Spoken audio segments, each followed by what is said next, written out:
Hey, this is Scott from Brushback MLB. If you're watching this channel, you're used to watching Joe Moran, my co-host, and I. We talk about the latest baseball news, trade scenarios, and all that kind of fun MLB trade rumors type stuff that I think a lot of us enjoy a lot.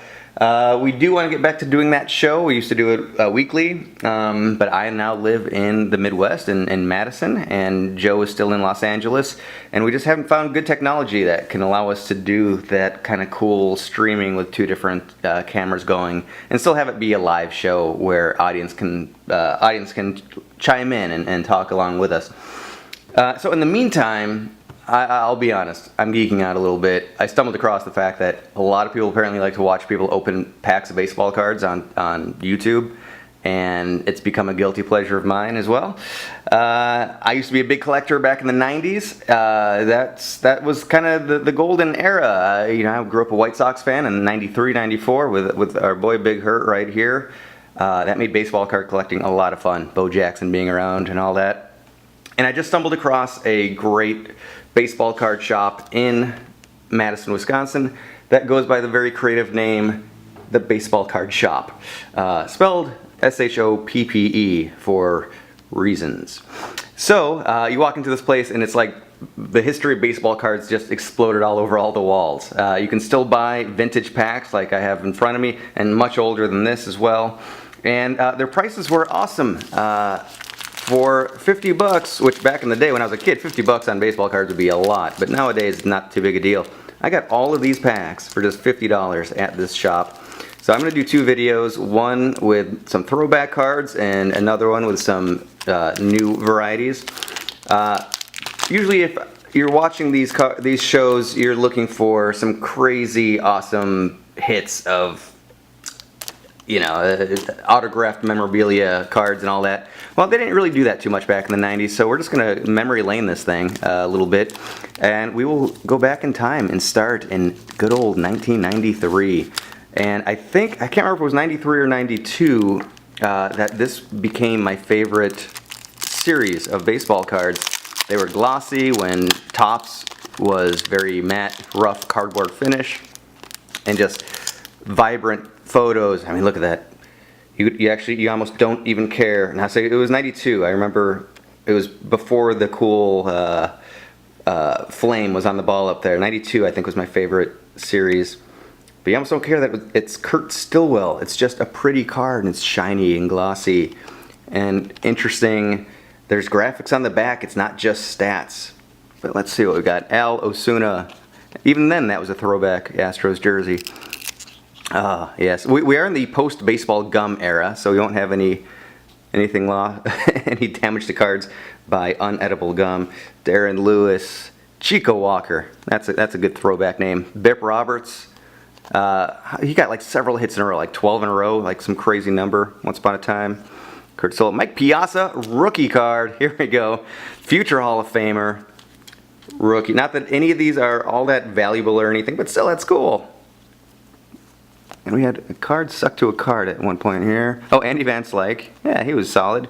Roger McDowell. He's no blackjack. Bob Wickman, rookie. And look how thrilled he is to have made the major leagues. John Orton. Brian McRae, of course, from current announcing fame. He handled the bat pretty well too, as well as he handles the mic now. Devon White, and you can see this is a great card. Why? Because it's clearly taken at a White Sox game in Comiskey Park. There's a little bit of bias in these videos. And Bob Tewksbury. That's, again, a name you don't hear much. And actually, wait a minute, there's no, see, one of the things that made these cards cool in 92 was that every pack had an insert card, and that was kind of an unusual thing at that time period. Of course, now it's super commonplace. And I'm not going to go back and recap the hits, quote unquote, but Mike Piazza was certainly the best card out of that pack. Okay, let's see. So that was, I think that was Series 1. Here's Series 2, which was funny because these were different prices, so there must have been somebody a little bit more valuable possible to get in one of these. Dennis Muller at the Pirates. Harold Reynolds, there we go. Another guy behind the mic now.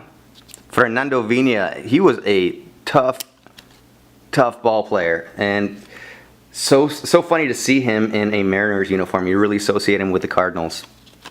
Another Frank Tiana, that was a veteran.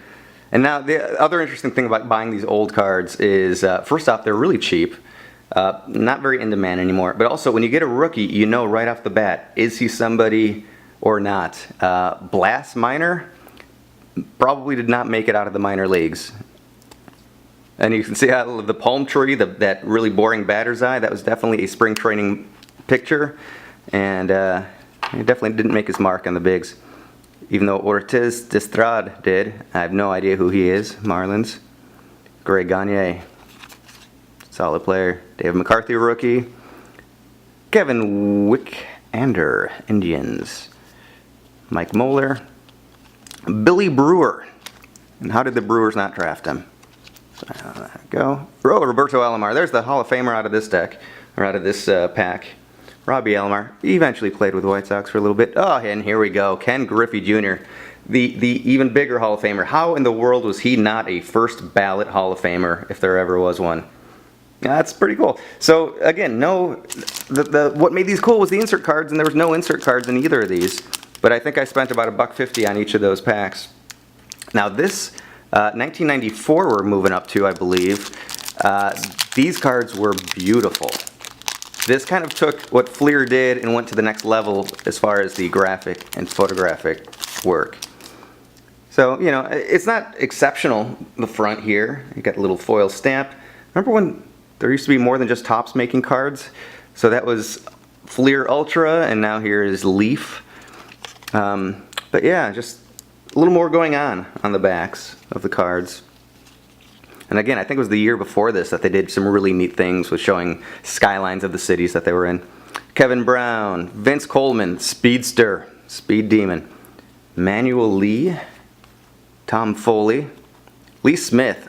Now this guy should have been in the Hall of Fame a while ago, in my opinion.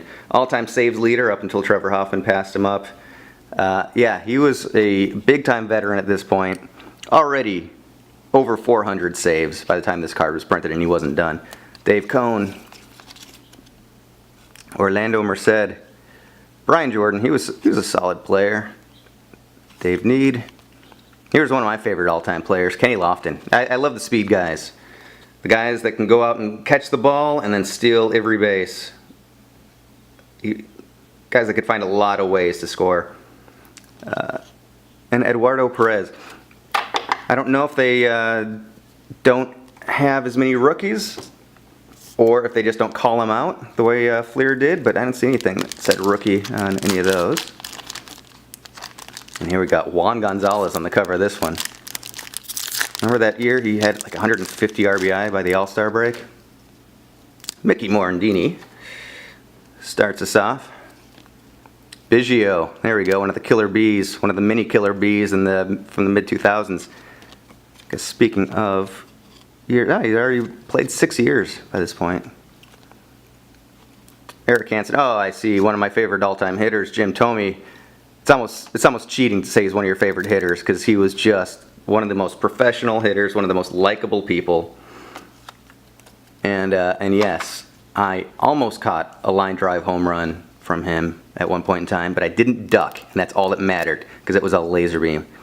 Chili Davis, it did hit me in the hands, and it nearly shattered them to pieces. Tom Gordon. Of course, the subject of the Stephen King book, The Girl Who Loved Tom Gordon. Not really. But yeah, he was a great closer at the time. Doug Drabeck. Ryan McReynolds. What do we got here? Ooh, something special, something shiny. I'm not watching my monitor closely enough, so I've never seen a card like this. 94 Gold Leaf Stars. Paul Molitor. Of course, we don't have an actual autograph on there, but there's a foil, rainbow foil of his autograph. On the back we see, look how big the individual numbering was. That's out of 10,000, 3,095. That's a pretty neat card. I'm not a seller. I don't have an eBay store or anything like that. I do have an eBay account, of course, so I suppose I technically do. So I'm not really going to put any of these for sale, but just because I don't really do that. But if anybody sees anything that they want, just drop me a line and we'll figure it out. But that's neat. That's the Closest thing we've come to an insert card out of these 3 packs. Mike Felder. Dave Need. That's when the Rockies were still a new team. Oh, and then back around to Kenny Lofton. Unless we got 2. Nope. Okay. Oh, no, we did get 2. Geez, I bought 2 packs. And they were both Series 2. So that's what'll happen. What are the odds? 1 out of 600 or so. All right. So here's Topps Finest. This one, I think, as a kid, was out of my price range. I never bought a pack of these. So here we go. Let's open this bad boy up. I remember these had really glossy, shiny, interestingly made, like they were just emblazoned. Okay. Kevin Seitzer. Looks like, oh, he's got a Brewers 25th anniversary patch on. So post Yankees days. Yep. I see we get a White Sox. All turned around. Real Cumier. Oh boy, oh boy. Stan Javier. Hey, Ryan Klesko. That's a funky card. It's getting sucked into a Doctor Who portal. It's just a normal number, so it doesn't seem like it's an insert, but it's something special. Not a clue what. Doug Jones, Omar Vizquel, and Roberto Hernandez. Now, Robbie, this was a guy that you just, 3 strikes, you're out, over and over again. He was automatic for a couple of years with the White Sox there. Pretty neat to see him. And of course, Omar Vizquel, one of the great middle infielders of all time. I mean, he's up there with Ripken and even Aparicio, like going way back. Omar Vizquel, and again, one of the good guys in baseball. Those are some fun cards. I like these Topps Finest. So shiny, so smooth, neat design. Finally, we will time warp ahead about a decade, more than a decade, because I think this is a 2006 pack. I didn't remember that Flair was still around by then, but I wasn't really collecting cards at that point. I remember when they first came out in the mid-90s, they were thick, big, thick cards. It was $5 a pack, too rich for my blood. That was a week's allowance. How old am I? I'm old. So here we go. Ooh, pretty card already. They all like this? Yeah. Wow. I don't think I've ever seen this series. Johnny Damon, fan favorite. I mean, maybe he's no longer a fan favorite in Boston since he went over and put the pinstripes on. Josh Beckett, at one point, one of the great pitchers, and then it went downhill quick. Boof Bonser. He had he came over from San Fran in the Brzezinski trade, if I remember right. Rookie card. He was impressive for a little bit, but didn't have the staying power. Noma! Talk about another former Red Sox great. Heading over to the Dodgers before eventually ending up with the Cubs.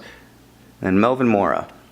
Alright, so as expected, nothing spectacular, but it's always fun to open cards. I like these designs too. Got the little profile, the portrait, the senior portrait studio shot there, and then a little action shot. Backs, pretty standard, but clear, solid thickness. I'll talk about these like I'm tasting fine wine, which I also don't know how to do. All right, so again, next week we will open up some new packs. Got some Topps Chrome. Again, everything's Topps nowadays. Since this is usually not a baseball card channel, but really talking about baseball news, I'm going to throw my 2 cents in on Manny Machado. I think it's most likely, it makes the most sense that he goes to the Dodgers because they've got a need and they only have a need for this year and his contract expires at the end of this year. But as a fan of both the Brewers and Diamondbacks, I would absolutely love to see him head either of those directions. I'd love to see him take the role that JD Martinez took in helping push, well, I guess either of those teams really, but for Arizona, help them push them back into the postseason and be a strong playoff team. But thanks for watching, and I guess catch you next week with some newer cards.